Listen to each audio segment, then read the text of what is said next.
in compagnia del regista di Grandma. Hi. Hi. So, first of all, how was born the idea of this movie that talk about relationship with a grandmother and her nephew, but also of important social things? Yeah, largely it came from meeting the actress Lily Tomlin, who is an incredibly funny comedian and at the same time is very, very edgy. And her comedy is very relevant, and as a person, she's in a way more young than almost every sort of teenager that I meet. So I thought it was interesting to put that person in a situation with a much younger woman who doesn't know how to stand up for herself, and to see what would happen. And is it true that you wrote the character for Lily, but you don't tell her? Because maybe she could stop you. Yeah, well, I sat down to write it, and I heard her voice, and I thought, oh, maybe I should call Lily and tell her I'm writing something for her. But then I realized that if she didn't like it, then I would stop writing it. So I just kept on. I finished it, and then I took her to lunch, and I said, Lily, I'm going to give you a script. I've written it for you.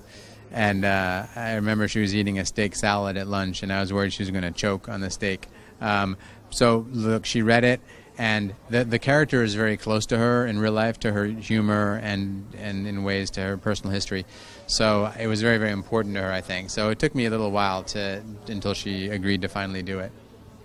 You are very, very different in the kind of the movie.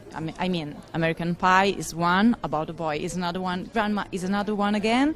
So how do you prefer? There's one time that you prefer, or you like the different? I mean, in a funny way, this is probably most similar to About a Boy in that it's a character who has a lot of anger and also who has somebody young who's coming in and needs something from them. And I mean, I like films that are comedies, but they're dramas, and you can't sort of tell the difference between the two. That's what I'm drawn to. And, you know, weirdly with American Pie, we weren't really thinking when we were making it that it was some big teen sex movie. It was just, we were kind of treating it like it was real people. And that's the same thing in this movie. You talk about the relationship with grandmother and nephew. So what do you, one memory of your grandmother? Sure. Well, my grandmother was from Mexico, and her nickname in the family was the General. She's actually still alive. She's 105 years old. And she herself says she's a witch. And I think she might be actually a good witch, luckily. But she was a very strong person, and she still has a glass of tequila every night, which is maybe that's a secret to growing to 105. Thank you very much. Thanks so much.